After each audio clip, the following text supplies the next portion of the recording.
Time. Welcome to Newsfeed AM. Perhaps as a start, give me your reflections of what you make about what we've been seeing taking place at the Beitbridge border post for most of this week. Good morning to you, Ayanda, and your viewers at home. We are taking whatever we've been seeing with regret since it has started. I think that is why, as a committee, we issued a statement requesting an urgent intervention from government. And what has happened so far, I think the government did respond in that intervention that we have requested, because what has happened, the Defence Force, it's now at the Beitbridge. The police have increased their visibility, and the municipality of Musina has agreed to give observation facilities to the situation and some water. And to this extent, the Department of Home Affairs has given us assurance that the number of people at customs will be increased to ensure that these things move faster.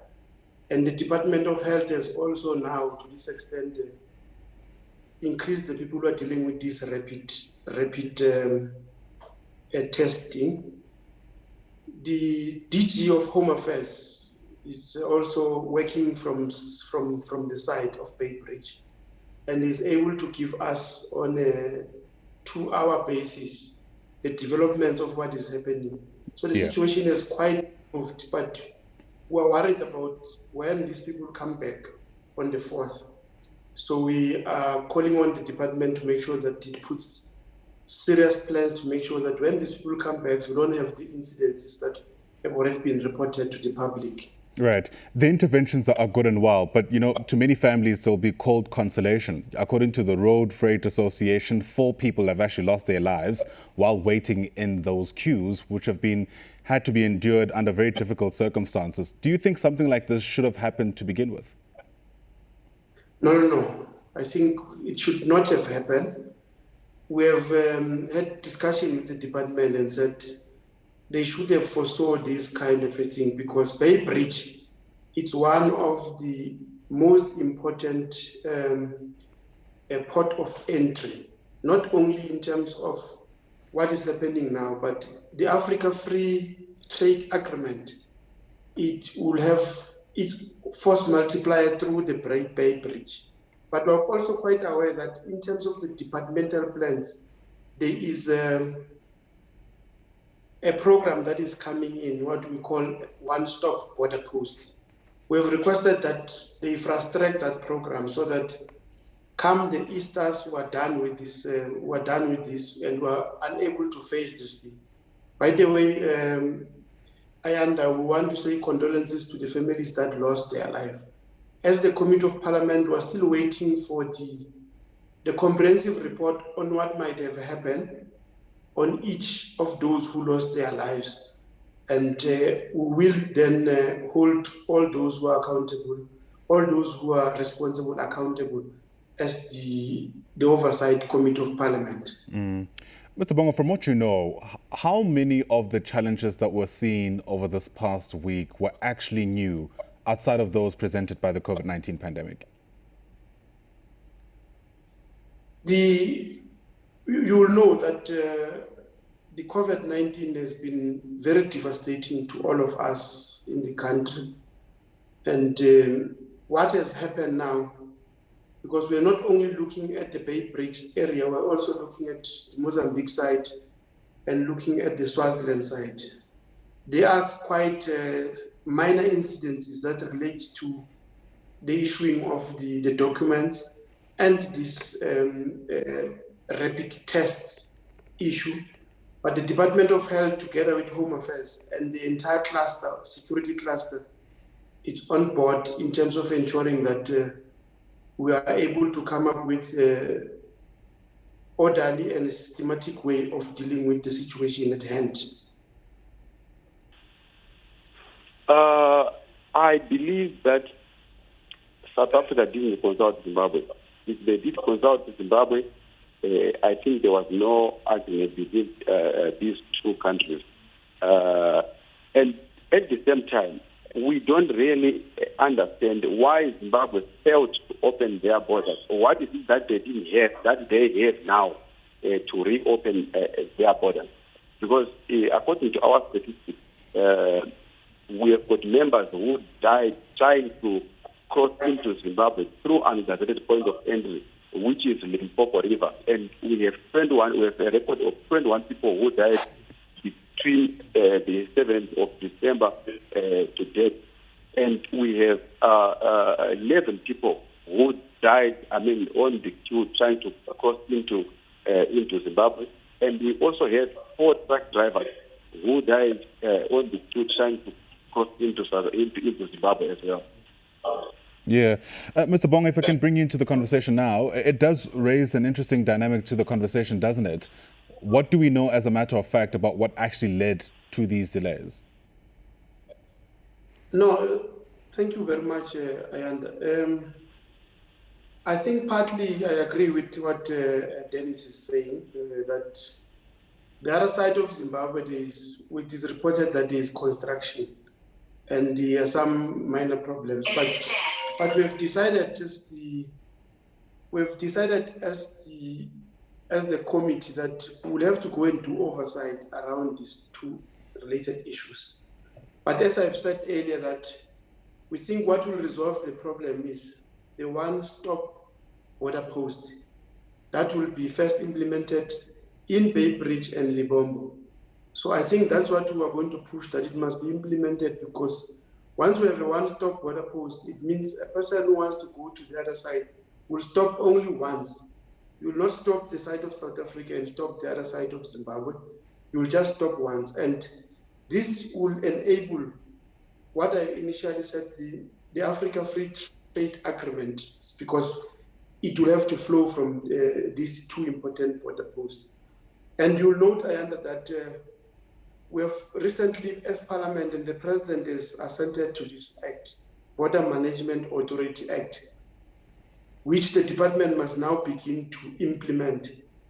It will be a serious force multiplier in terms of resolving a lot of these things that you already see. What we have been promised by the department and the cluster is that come Easter, we will not see what I'm seeing on the screen now. We would have done a lot in terms of ensuring that we ease all the problems that are there. And we have full confidence that with the mechanisms of the oversight that we're providing, we'll be able to achieve some of these things that the government has promised to do in Parliament. Yeah, and those promises have been long-standing, and yet this is where we are today. I wonder how much responsibility you feel, Mr. Bongo, the South African government should take, at the very least, for the fatalities we've seen while people have been waiting to cross that border. Yes, like I told you now, that the President has already signed an act called Border Management Authority Act. It is a force multiplier because in our borders, Ayanda, we used to have about 37 plus legislation that manages those borders. And there are about 9 departments that are stationed there in those borders. They have been all operating in silos. But in terms of this act, the Border Management Authority Act, all these departments are going to come under one roof and be controlled under one roof so that we are able to ease all these things that are happening in our borders. This is to ensure that the Africa Free Trade Agreement is able to run smoothly so that it is able to reinforce in building the economy of this country and the surrounding countries. Right, I hear that, but it doesn't address the crux of my question. Mine is about accountability as opposed to intervention. We have already seen carnage take place, and I'm asking who should be responsible for that? Like I've told you now that I have now received a preliminary report about the deaths, but we've got to get the final report. And that final report will be able to tell us who's responsible, who must account for whatever has happened in terms of the death. But what we have said to the department, we had said it was unfortunate for them not to plan ahead, particularly on the Beitbridge and Libombo, although there are no incidences in Libombo. So we will do an oversight there and hold the department that is responsible. It will be held Home Affairs and partly international relations. The other two are in the same cluster. I think we will deliberate these issues and be able to hold those that must be held accountable.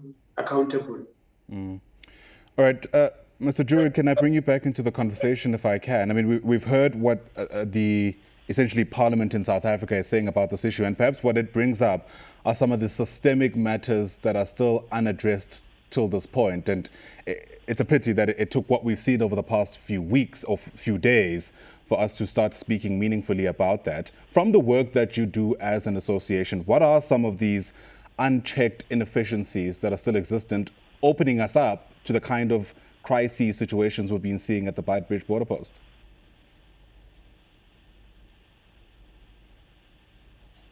Mr. Majura, are you still there? Right, looks like we've lost our attention to Dennis Juru. He's with the International Cross-Border Traders Association. Interestingly enough, they are putting the blame of what's been happening at Beitbridge on the side of the Zimbabwean government. I think it's important to stress, though, that it appears, even through their own admissions, that this is just a matter of the situation as it stands. However, no hard facts have necessarily been pinned to this. And that's largely because a whole lot of important questions are still largely unanswered. And hopefully within the coming days, we'll be able to answer these questions, not least because there are families who I imagine in the coming days will need closure to get an idea of how on earth their family members died, 4 truck drivers while waiting in that line. I'm told Mr. Majuru is back on the line with us now and hopefully can hear me. And what I was honing in on there, Mr. Majuru, before we lost you, is on some of the long-standing systemic issues that are still at our country's borders. Can you reflect on us on what some of those issues are and how they lead to the type of crises we've seen at the Beitbridge border post? Okay, I can hardly hear you and my colleague there. What I can say is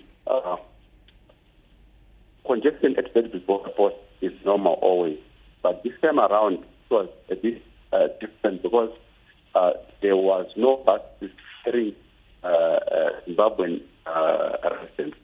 That was the biggest difference we had this time around. People were using their private cars. When people are traveling from Cape Town to Harare, they normally opt for public transport like buses. This time around, they had to use their own private cars to go to Harare. And as well as the screening and testing of people who was also contributing. And on the South African side, we cannot blame the South African side because at the point of departure, there's a lot of things to be done. Don't test people when they are departing South Africa. So the delay was at the Zimbabwean side, and South Africa is going to be tested starting from the 1st of January when people are coming into South Africa. And if there's any delays at the South African side, it can only show at Zimbabwean end where queues will be spreading into Zimbabwe. If there's any delays at the Zimbabwean side, the queues spread into South Africa. So those problems we were seeing is a result of the Zimbabwe side when they're failing to receive the number of people working into Zimbabwe. Right. It becomes incredibly difficult to try map out what the way forward then looks like, given just how far-reaching it appears the problems are. Perhaps as a way of helping us anchor how this problem will be dealt with, Mr. Bongo, give us an idea of what, Parliament is suggesting ought to be done in a matter of days to try, again, to prevent this type of situation from taking place, as you mentioned, when people try come back into South Africa. There is a kind of oversight inspection you're planning. How is that possibly going to help? Yes, in the medium and in the short term and medium term, like I said, in the next financial year, we think that the one-stop border post is going to solve the is going to solve the problem. Currently, we have requested the department to give us a planning. A net joint has been set to look at the planning on when these people are coming back. We're going to be getting a plan, which plan would, after presented, decide whether we must go to do an oversight, a physical oversight with the departments and the committees of parliament that are responsible for whatever is happening there at the Beitbridge. Not only at Beitbridge, by the way, Lebombo and elsewhere. So we think that the roadmap, once it is provided to us, and the latest that it must be provided is going to be a Monday, we will be able to oversight on that roadmap and give necessary guidance as Parliament on how things must proceed. We should also say this, Ayanda, that there was a meeting between the Minister of Home Affairs and the Minister of Home Affairs in Zimbabwe in trying to look at how do we implement the one-stop border post, including easing all these things so that we are, as much as we don't take much of the blame as the South African side, we're able to assist the other side because we think a one-stop border post will be a solution, a long-lasting solution for the medium and long term. All right, that's the time we have to unpack this rather complex discussion. Thanks very much indeed for indulging us. Bongani Bongo is the chair of Parliament's Portfolio Committee on Home Affairs in South Africa, joining us via video line, and Dennis Juru is the president of the International Cross-Border Traders Association, joining us there via our telephone line.